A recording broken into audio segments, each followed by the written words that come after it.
Сегодня мы говорим про креатив и идеи. Мне кажется, это очень распространенный миф, что самые лучшие идеи приходят к нам либо в душе, либо в туалете. А у вас с этим как? В каком месте приходила самая хорошая идея в ваш мозг? Я не уверена, о чем я думаю в душе на самом деле. Ну, это типа реально клише, что в душе придумывают какие-то приколы. Я, когда выхожу из душа, у меня стирается память о том, что я думала там. И мне кажется, что я, в принципе, не умею нормально придумывать идеи. Ну, вот на велосипеде иногда хорошие идеи придумываются. Прикольно, Когда потому едешь. что ты, наверное, что-то крутишь, а оно вот в мозг, Да, знаешь, и как ты шестеренки ты такие. смотришь на деревья Ага, вокруг, и вот ага. деревья тебя к чему-то приводят. Но реально, я немного комплексую из-за того, что я не очень хорошо придумываю вещи. Блин. Это реально так? Или... Я не прибедняюсь. Не, зависит от Духа Святого, который не сходит откуда-то сверху. Не, я так не думаю. Ну, реально, неловко работать в креативе и периодически ловить жесткий ступор и лежать на диване и не мочь придумать идею. Да. Сеня работает в Креативной сфере. креативной В сфере. нескольких... В нескольких И креативных нигде нет сферах, денег. которые нельзя назвать и в которых нету денег. Нет, нельзя называть одну, я могу назвать остальные. Хорошо. Я состою в продакшене Sort of Cinema с друзьями и монтирую там видео. Я веду эко-тикток, и я работаю в медиа, которые нельзя называть, но если вы знаете вот этих вот людей, подписаны на них, вы точно должны были видеть у них в репостах. То есть вы видели посты, которые я делаю. Да. Женщина-загадка. И в связи с твоими рабочими сферами, креативными, мы с Лизой подготовили игру, чтобы потом нарезать ее на ТикТоке. Игра называется «Игра про твою работу». Она 10 из 10, но я тебе сейчас предоставлю несколько фактов про твою работу, как я ее вижу, как мы ее с Лизой видим, потому что на самом деле мы не знаем, чем занимается Сеня на самом деле, ну чуть-чуть. Мы знаем, кем ты работаешь, но что ты там делаешь, очень смутно. Сижу и считаю деньги, очевидно. Все 3 рубля, что есть в креативной Белорусских сфере. медиа, да. Да. Все 3 рубля, все твои. И мне нужно будет оценивать самой свою работу, Да, вот эти факты. да. Окей. Ты можешь начать, чтобы я тоже поняла, как это будет происходить? Хорошо. Она 10 из 10, но там нету корпоративов. У меня никогда в жизни не было корпоративов. Я не знаю я не знаю, каково это, корпоратив. Я знаю это по сериалам. Нет, у нас был один раз корпоратив, когда мы пошли, и нам оплатили по 2 коктейля, и мы посидели в баре и покрысили жестко с командой. В принципе, там была вся команда, кроме одного человека, мы про этого человека не крысили. И это было очень славно, очень сладко. Я бы хотела, чтобы корпорации чаще тратили на меня деньги, но я никогда не работала в корпорациях, поэтому у них не было такой возможности. Мне кажется, я была бы хорошим человеком, на которого можно было бы потратить деньги, чтобы он пошел и поел на фуршете. Это правда. Да. Но, вообще 8, наверное, 9. Я вот не умею оценки еще ставить. Я постоянно склоняюсь к 7, а 7 такая цифра, которую, если вам, запомните, если вам говорят, если вам оценивают что-то на 7, вы спрашиваете, это больше 6 или больше 8? Потому что 7 — это безопасное число. Я знаю, что вы, кстати, жестко релейтните, ну, в плане, что вы жестко начнете мне завидовать, что у меня не было корпоративов, кроме этого одного маленького, но когда-то, год назад, одна работа отвезла меня в санаторий на 4 дня, в котором было 4 процедуры в день, бассейн, велосипеды, еда и старики. Прекрасно. Не вижу никаких минусов, если Да, честно. там не было минусов, я до сих пор хочу. Я хочу вернуться. А там были кислородные коктейли? Да, но я их просто не нашла, и поэтому не пила. Вот в школе у нас кислородные коктейли продавали, а родители не хотели давать мне на них деньги, поэтому я никогда этого так и не вкусила. Я чувствую себя... Ты тоже ни разу не пробовала кислородный коктейль? Да, я чувствую, что я хуже, чем другие дети У из-за вас этого. не было детства. Ну да, как бы очевидно. Я не знаю, как бы. Окей, что-то еще 10 из 10, да? Но у меня не Она проработало. 10 из 10, но тебе нужно делать мемы. Я либо... 10. 10? Работа 10 из 10, но нужно Да. делать мемы. Вообще 10.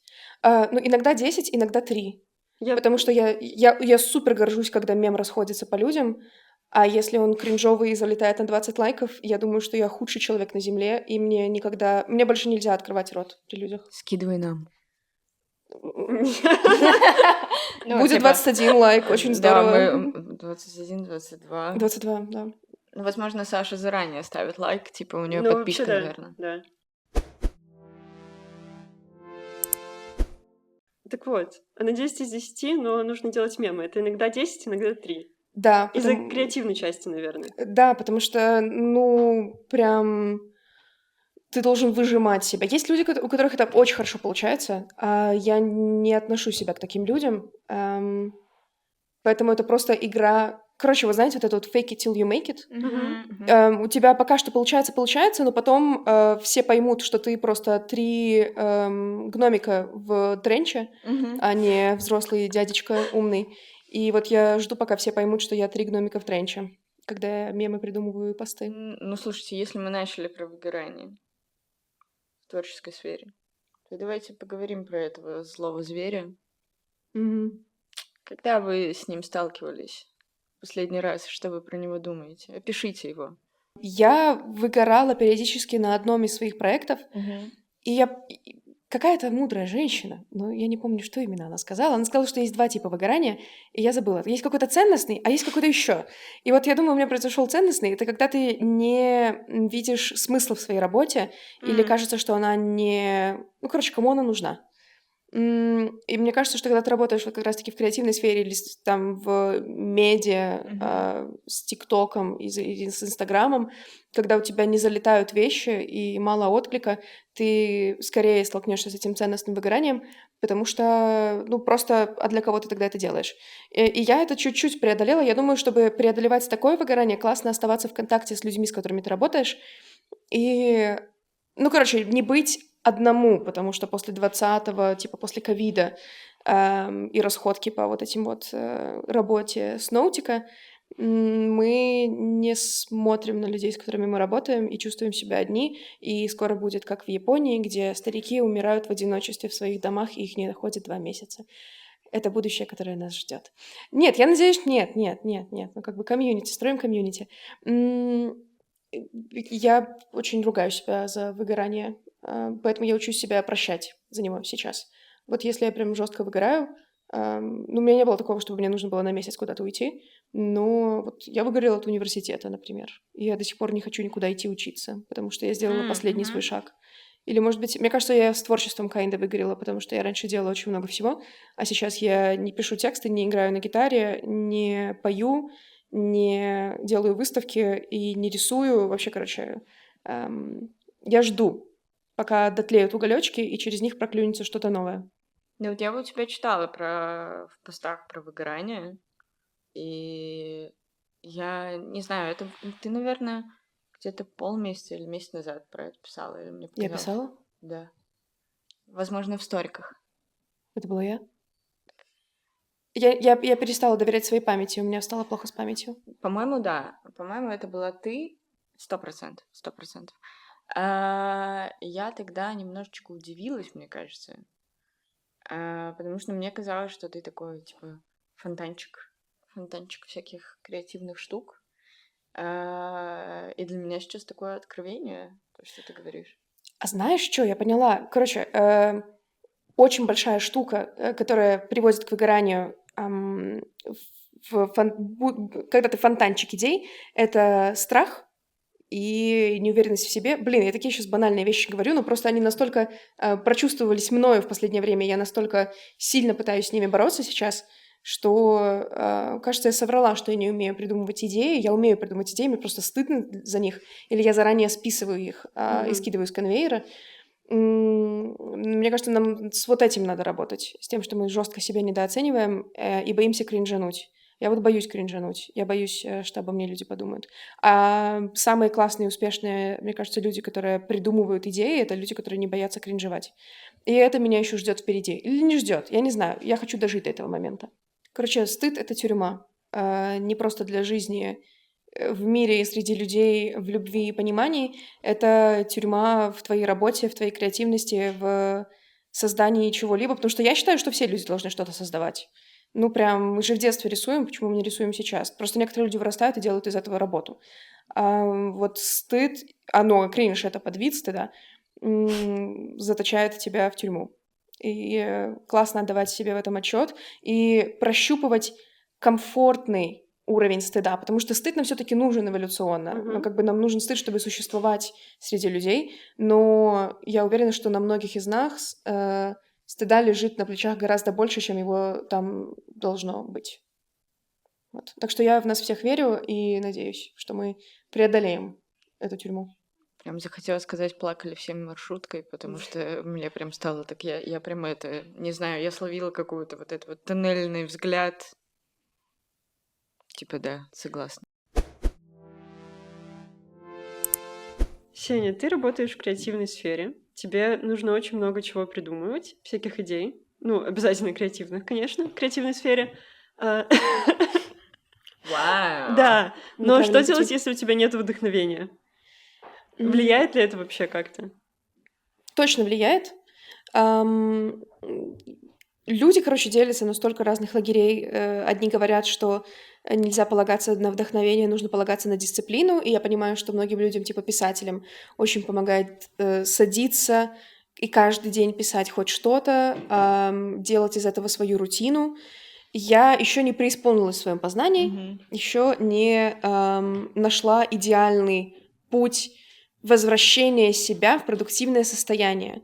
Потому что мне кажется, что когда продуктивность и вдохновение сходятся вместе, получается самое лучшее. Вдохновение способно тебя выдернуть откуда-то и способно подвинуть тебя к продуктивности. А продуктивность... Короче, я бы больше вот полагалась на нее, но не в токсичном корпоративном смысле, а в знание знание источников своего вдохновения и знание источников своей продуктивности — это знание себя. Тебе нужно в первую очередь познакомиться с самим собой, знать, когда тебе приятнее ложиться спать и вставать, как на тебя влияет соленый или сладкий завтрак, во сколько это происходит, занимаешься ты спортом утром или вечером, как часто ты выходишь на улицу подышать и посмотреть на солнышко, как часто ты созваниваешься с друзьями.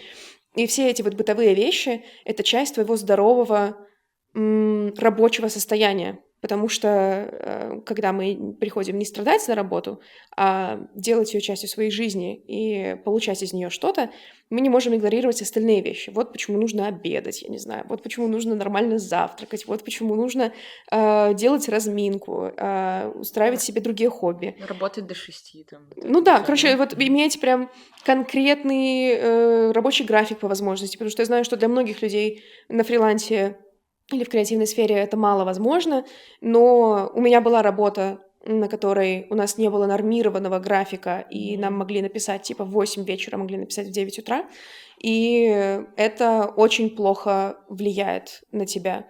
Моя подруга, которая много лет назад работала в компании, и ей нужно было быть на связи все время, ну типа там с утра до вечера, не обязательно работать, но быть на связи, она до сих пор не смогла пофиксить в себе нервное дергание к телефону и держать телефон в руках, просто часто чекать телефон.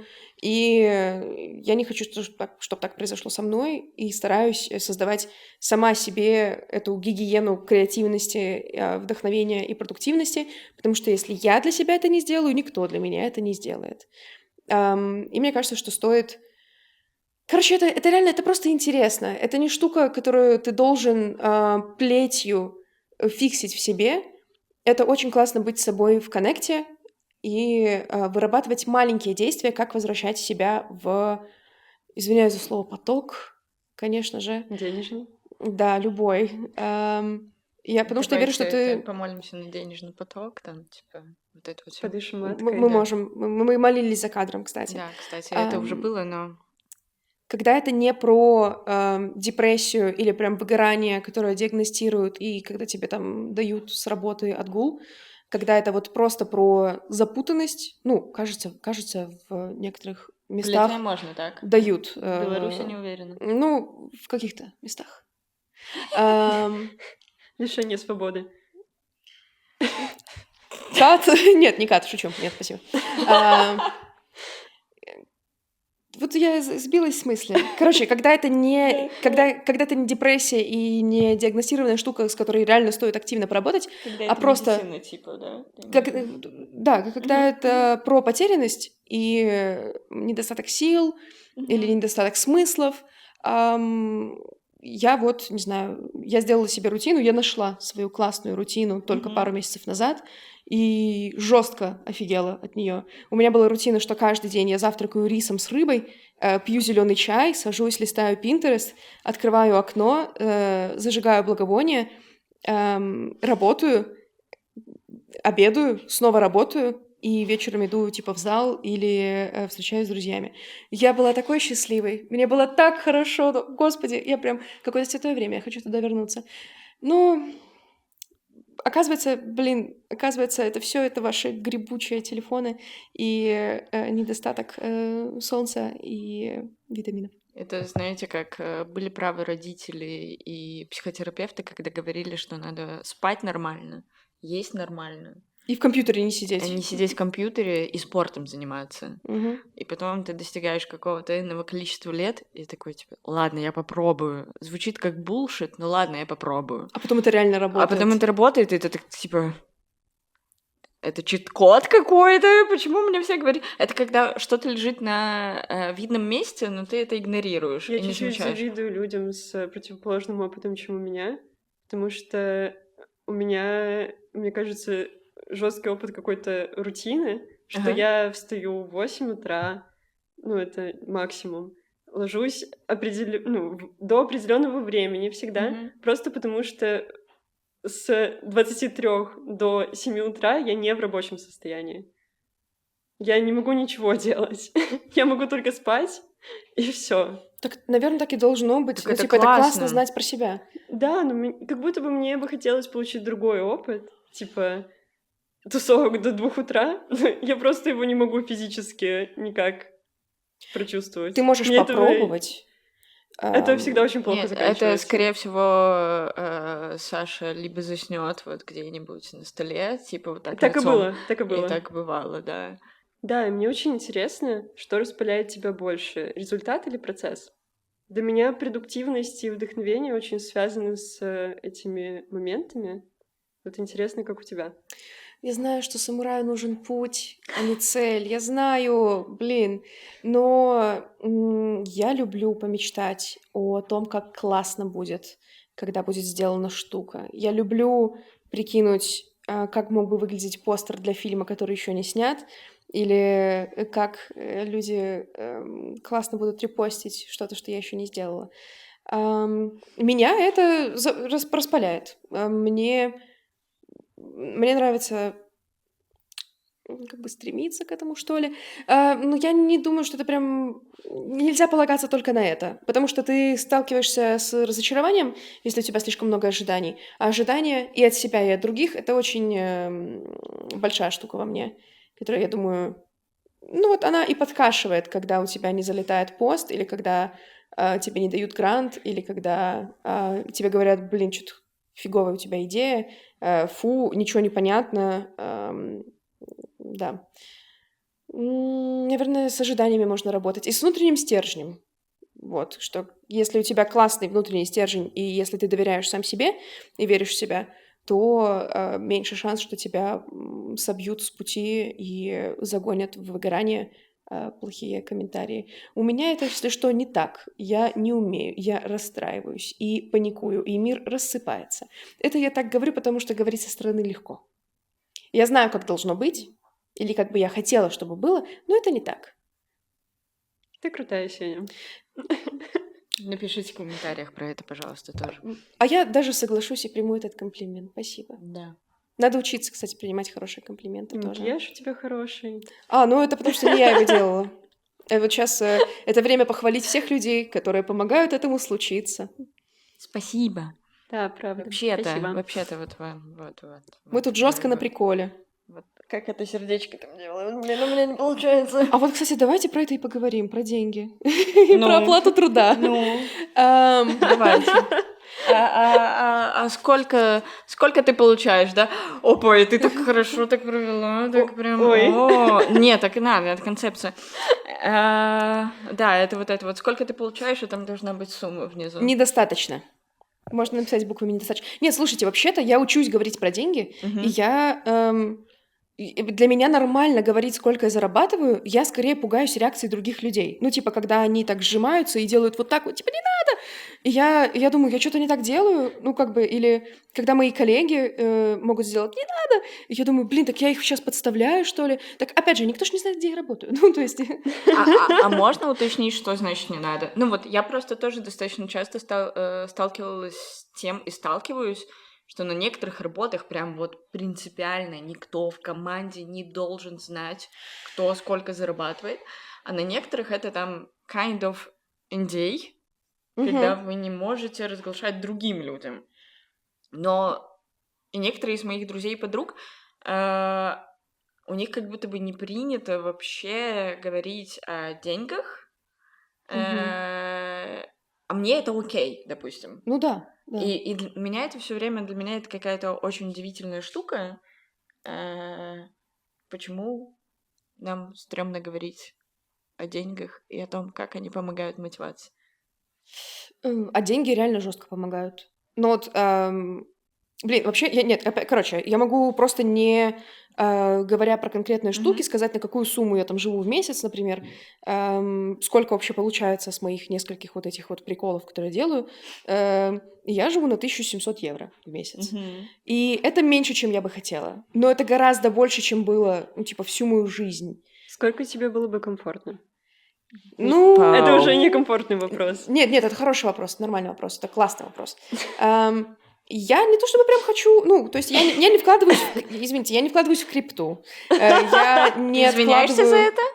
Нет, я не извиняюсь, я не буду этим человеком. Хотя, наверное, стоило бы, я бы не была бедной. Я не бедная, извиняюсь. Я бы не была человеком среднего класса, если бы я когда-то научилась вкладываться в крипту, когда мне было 5 лет, например. Вот стоило тогда и начать. Мне стоило на ипотеку также начать откладывать. Я так думаю про то, что если бы когда мне было 5 лет, я бы могла купить дом в Вильнюсе, потому что здесь прекрасные в Новояместе частные вот эти дома, они там 2000 каких-то продавались просто за минимальную цену, и ты еще получаешь к этому ВНЖ, ПМЖ, живи, твори, вот это вот все.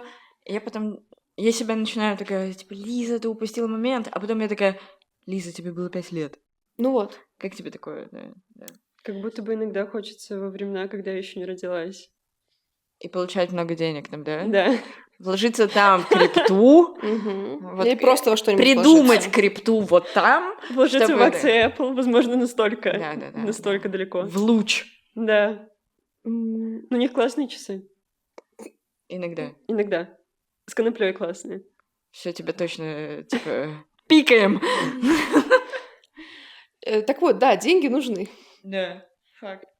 Когда я работала на... Вот там же, где был ненормированный график, там было так, что деньги задерживали там на месяц, на 2 месяца, и у меня вообще никаких не было. И я жестко страдала. Люди были хорошие, но, к сожалению, было вот так. И это меня прям тоже жестко подкосило.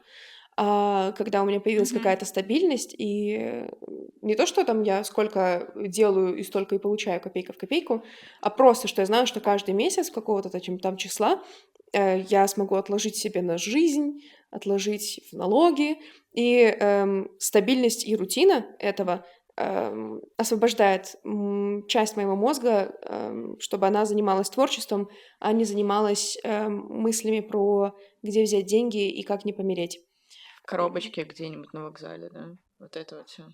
А мне, мне просто реально жестко повезло, что у меня никогда не было опыта, когда у меня просто абсолютно нет денег, и их негде взять, потому что я знаю, что меня, раньше меня бы могли поддержать родители, сейчас, если у меня совсем нет денег, мне могли бы одолжить друзья, или я могла бы их как-то насобирать. Это реально большая привилегия. Как раз-таки вот для работы мозгой и с креативностью жестко мне повезло, рада за это. Я думаю, что это не то, что повезло, это тоже про присваивание. Значит, ты такая классная, что вокруг тебя есть такие люди, которые тоже тебя будут поддерживать. Да, Вот, это про благодарность к этим всё, людям. всё. Да. Мне повезло, ты молодец. Спасибо. Но вот сколько было бы достаточно, чтобы платить за креативное? У меня нет ответа. Я знаю, что люди работают за гораздо большие деньги. И я знаю, что я просто... Нужно сделать эти экстра шаги для того, чтобы Начать зарабатывать много, но я пока просто не делаю их. Видимо, мне комфортно там, где я сейчас, если я не хочу совершать каких-то дополнительных телодвижений для этого. Я тут сейчас вот слушаю тебя и вспоминаю вот эту фразу, что художники и художницы должны страдать для того, чтобы создавать настоящее искусство. И мне хочется поругаться на этих людей Да, сейчас. да. Ну, как бы я думала, мы уже все общепринято согласились, что это фигня, а не фраза, и как бы так не работает, и никакие художники не должны умирать, и нужно покупать картины художников, когда они живы. Покупаем быстрее. Ну, я согласна полностью, потому что, ну, как бы, не знаю, Ван Гог мог не дожить до создания «Звездной ночи» и так далее, и кто угодно из нас может из-за того, что там нет денежек, не иметь возможности создать это даже.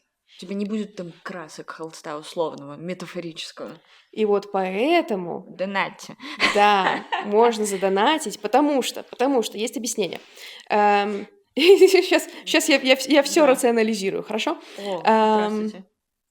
Существуют всякие институции или всякие доноры, или просто челы, которые могут платить деньги, чтобы кто-то что-то создавал, и мы не можем рассчитывать на них полностью, потому что будет происходить то, что происходит сейчас. Не знаю, как это будет на момент выхода выпуска, изменится, насколько Скорее всего, сильно так что-то же плохо. изменится. Скорее всего, так же Возможно, плохо. еще хуже. Да, когда ты полагаешься исключительно на грант, и как только он исчезает, у тебя, должен исчезнуть ты, особенно даже какие-то хорошие проекты.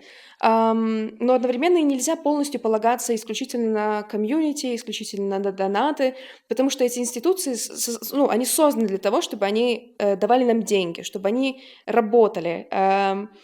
И нам нужно найти какой-то вот этот вот баланс между тем, чтобы поддерживать друг друга и одновременно не перекладывать всю ответственность и вину за смерть классных проектов на зрителей, на людей.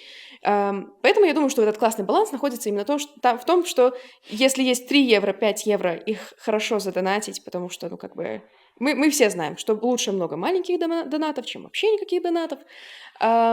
И классно, как-то включать в свою жизнь и в свою голову, что это нормально платить за вещи, сказал человек, который до сих пор иногда смотрит фильмы на HD-диске. Не хочет платить за Netflix, потому что мне не то чтобы там много что есть смотреть. Но я думаю, есть баланс. Есть большие корпорации, которые зарабатывают на вещах, как будто у них можно пиратить. Извините, мне кажется, я, может быть, сейчас ерунду говорю, но где-то можно красть, а вот где-то, как у маленьких креаторов, их, наоборот, нужно поддержать, погладить по голове и сказать, что они молодцы, потому что когда все пойдет на 3 буквы, и когда мир начнет рассыпаться, его как раз-таки спасут энтузиазм людей и желание людей сотворять что-то. Потому что, это то, что делает нас людьми. И вот буквально то, что происходит здесь вот сейчас, и энтузиазм людей, это сок жизни, это прикол, это вкус. Вы это почувствовали, соль. что там сок, и это как бы нативочка такая, напоминаем, да, сок. А, кстати, какой ты сок? Я с какой сок? Да. Я клубника и яблоко от мне кажется- одесского сококомбината с мякотью. Они хороши, но мне кажется, ты груша яблоко. Я груши не люблю. Но Саша!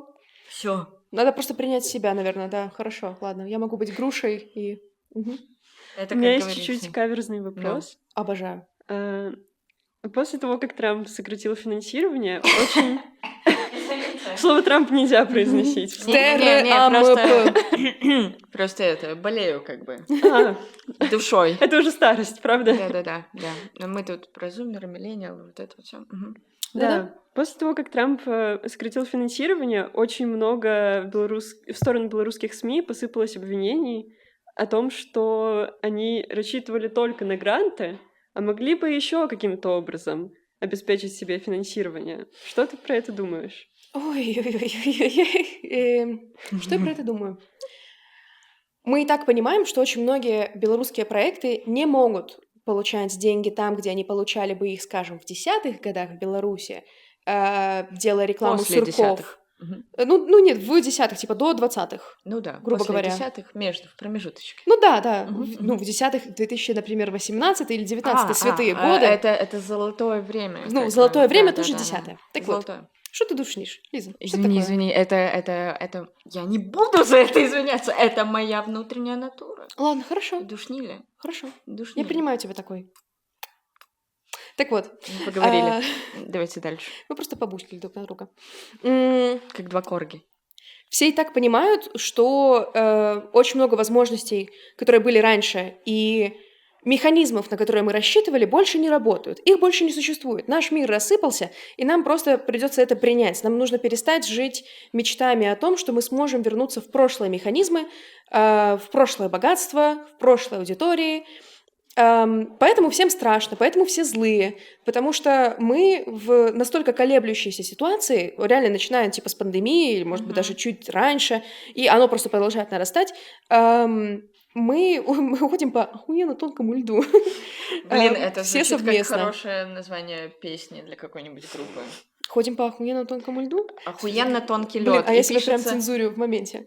Все нормально. И это будет, типа, мне кажется, это название группы, как когда-то, я не знаю, в десятых, опять же, писали название группы в одну строчку. Через Маленькими хэштег. буквами. Да. Охуенно тонкий лед. А мне очень нравится.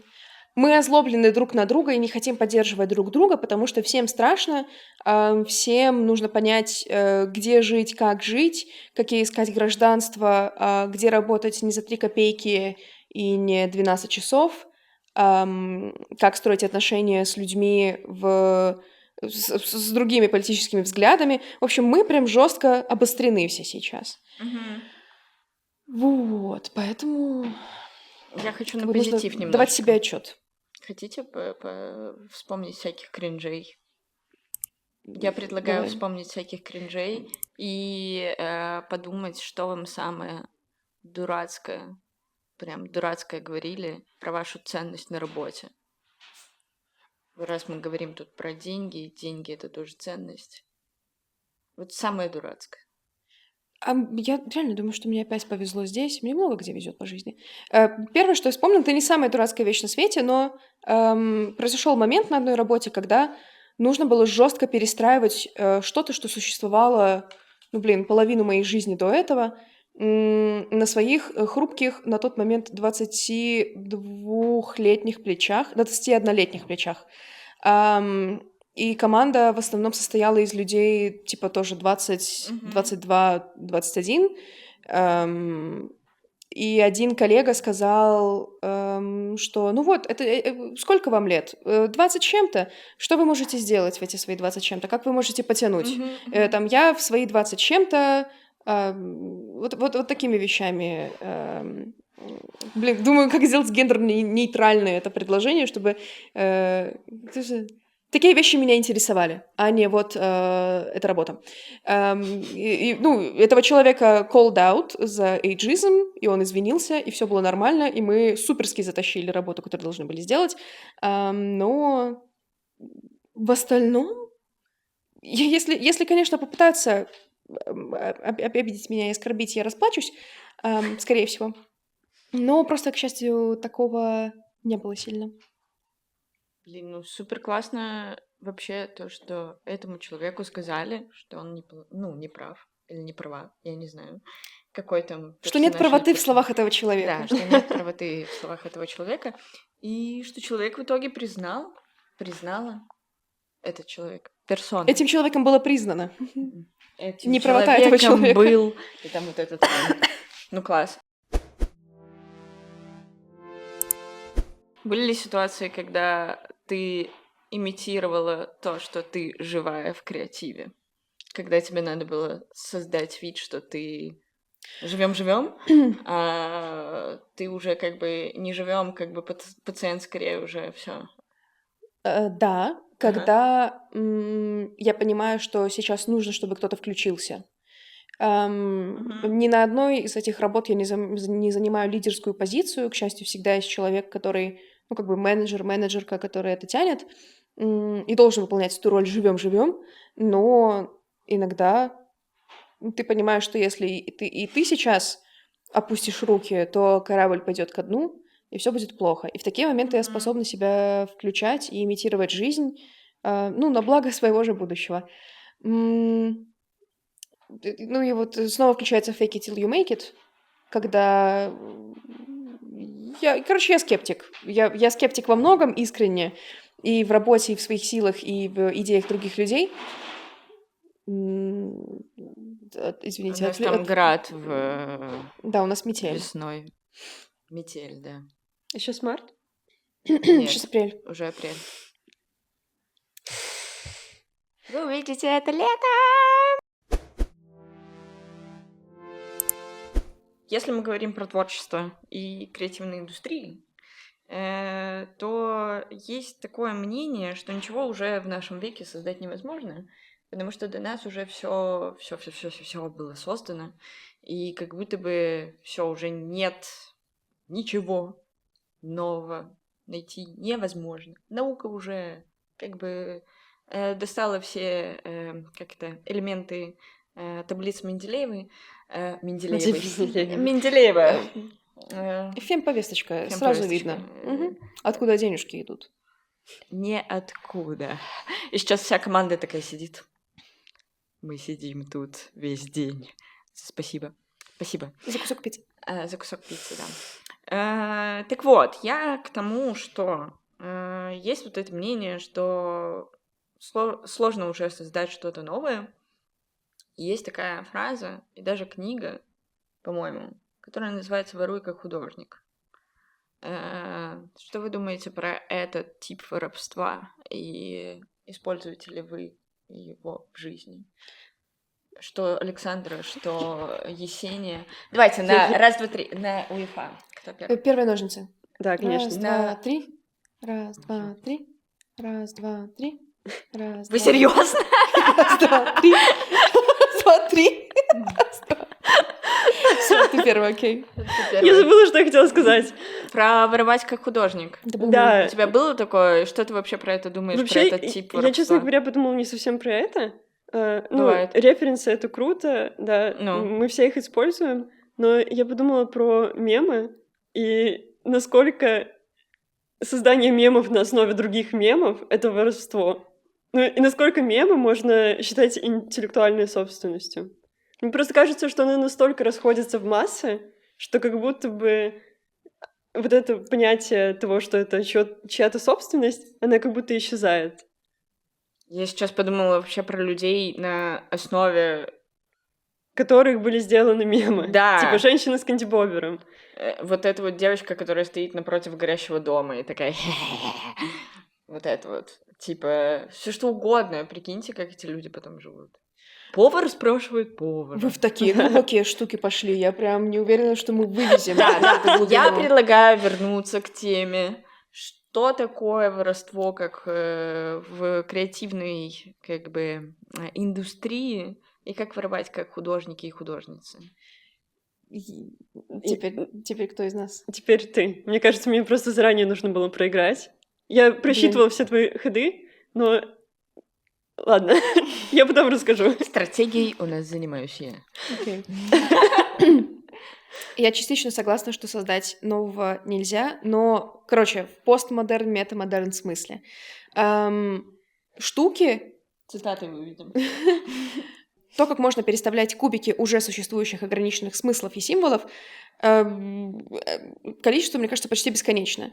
И я сама с детства думаю про то, что придумать почти ничего невозможно, и наверняка люди так давно до меня жили, что они придумали уже все. И тем не менее, я в том же ТикТоке каждый год нахожу что-то, чего я не видела раньше. Последнее такое, что меня очень сильно вдохновило, это кор-кор. Что это? Это вот, как хоуп-кор. Грубо говоря, хоуп-кор. Вы знаете, когда Да. такие, жизнеутверждающие, обращающие внимание на ценность типа сострадания, просто радости в жизни, творчества. И Просто, как это короче, проявляется? штуки, которые заставляют тебя чувствовать себя хорошо, они начались с феномена кор-кор в ТикТоке. Я Серьёзно? тогда в университете еще училась, я писала по нему типа микрокурсовую. И это, грубо говоря, нарезка нарезка этого бесконечного количества контента, что у нас есть, и как бы коллаж из этого контента и придание этому своего смысла. Мне кажется, это то, как мы должны сейчас... Ну, не должны, это то, как нормально сейчас оперировать как креативный человек, как контент-креаторка. Как бы вот и воровство здесь нужно как бы иметь совесть, наверное. Просто пиздить шутки не надо. Просто пиздить посты не нужно. Делаю ли я это иногда? Возможно, я не знаю. Не говорите никому, пожалуйста. Мы даже не знаем, где проверить это. Окей. Но в тебе даже все равно ценности не будет, если ты просто возьмешь мем и перепостишь его, если ты не агрегатор мемов, который просто собирает их все в одном месте. Чат GPT. А я думала про всякие, типа, как-то... Библиотеки. Блин, ну нет, есть... Библиотека мемов, я поняла, что я хочу сделать в этой жизни, да? Короче, Мне кажется, мемолог — это классная профессия. Но это прям моя Римская империя. Я очень часто про это думаю, что нужно какое-то сделать исследование про мемы. У меня в то время, когда я выпускалась из универа, это было давно, у меня однокурсница делала, по-моему, диплом по мемам в Беларуси. все уже придумали для тебя. В Да, БГУ. естественно. В БГУ диплом по мемам. Что бы это ни значило. Я вполне могу представить. Это было забавно. Это было забавно, да. Поэтому... Короче, наша голова... Мгм. Наша голова — это миксер с встроенной хлебопечкой. Ты загружаешь кучу всего туда, а потом печешь из этого что-то новое. И важно просто держать... Не пережариться. Не пережариться и не перегрузить этот миксер. Это Миксер или хлебопечку? миксер. Хлебопечка выдает. Миксер мгм. поглощает все в себя. У меня проблема, я очень люблю свою работу, но моя проблема в том, что я не могу не сидеть в ТикТоке и Инстаграме, потому что мне нужно быть в курсе того, что происходит. Я всегда хотела узнать, ну, из-за того, что я какое-то время работала в медиа, а мне очень сложно оставаться вот на какой-то волне популярности того, что сейчас популярно. Я всегда хотела знать, как у тебя это получается. Ну, то есть как ты это вычленяешь в зачатке, то, что потенциально станет трендом в соцсетях? А мне кажется, я не умею потенциально вычислять. Я просто... Есть вещи, которые мне нравятся, и вещи, которые мне не нравятся, и которые я иногда застаю вот в этом младенческом состоянии их. И иногда я стреляю и пропускаю мишень. Мне просто кажется, что это реально такая работа, в которой ты стреляешь в разные стороны, Мгм. и ты только... Иногда цели движутся, иногда цели слишком далеко, и ты можешь просто не попасть, и это нормально. Ты делаешь больше, чем количество того, что ты воспроизведешь, больше, чем количество залетевших у тебя вещей, и чем количество успешных вещей. И это нормально, и это... Ну, типа, это не твоя вина, ты просто делаешь это. Но реально очень важно одновременно оставаться на этой волне, но не перегружать свою голову. И это от креативной работы разнится. Не знаю, смотрела интервью Саши Филипенко, его можно упоминать здесь? Или он слишком экстремист? Не знаю, нет? Короче, через пару месяцев Можем как Трампа Смотрела произнести. Нет, одного писателя, короче, смотрела. Смотрела интервью одного писателя белорусского, который сказал, что пока он писал книгу последние 3 года, он выключился из новостей, из мира и изучал, не знаю, поведение животных. И для его работы, я думаю, это подходит. А для работы человека, который создает мимолетные, буквально как бабочки, живущие пару дней, мемы, посты и приколы, ты не можешь позволить себе такой роскоши выпасть из инфополя. И ты просто находишься в этом инфополе, но не забываешь заботиться о себе и не тратить там все свое время, не становиться хроникали онлайн, потому что это повышает уровень, конечно, это повышает возможность успеха того, что ты делаешь, одновременно сводит тебя с ума. И как бы никому не нужен ты, сведенный с ума. И это я наткнулась на очень хорошую фразу пару месяцев назад, которую я стараюсь привносить в свою жизнь, и у меня не получается, но эта фраза «создавай больше, чем ты потребляешь». Я думаю, что мы все могли бы из этого чему-то научиться, потому что мы стали супер много потреблять потреблять, потому что просто у нас есть эта легкая возможность потреблять. А Мгм. когда мы были младше, и когда как будто легче было придумывать вещи, мне реально гораздо легче было придумать и сесть, начать писать книгу, про драконов, начать рисовать комикс про кота Батона. Вот это реально было, я не знаю. Мне легче было соединиться с тем, что мне интересно, и с тем, что я могу придумать, чем сейчас, когда я постоянно поглощаю Мгм, новую мгм. информацию и новый контент.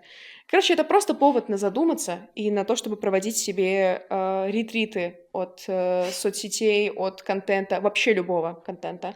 Потому что когда ты остаешься в тишине, ты начинаешь слышать себя. Но чтобы подкармливать то, что ты можешь сделать, и то, чтобы подогнать его под форму чего-то современного, Правильного хлеба. правильного хлеба, классно прогонять это через фильтр того, что ты видишь у других.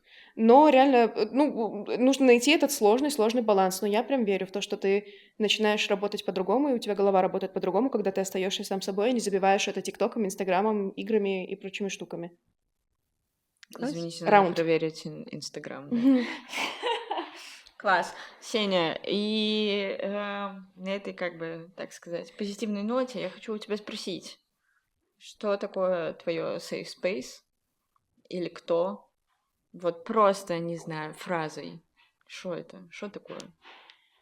Мой safe space — это мои друзья, моя рутина и улицы, вдоль которых высажены деревья. Мне там очень хорошо.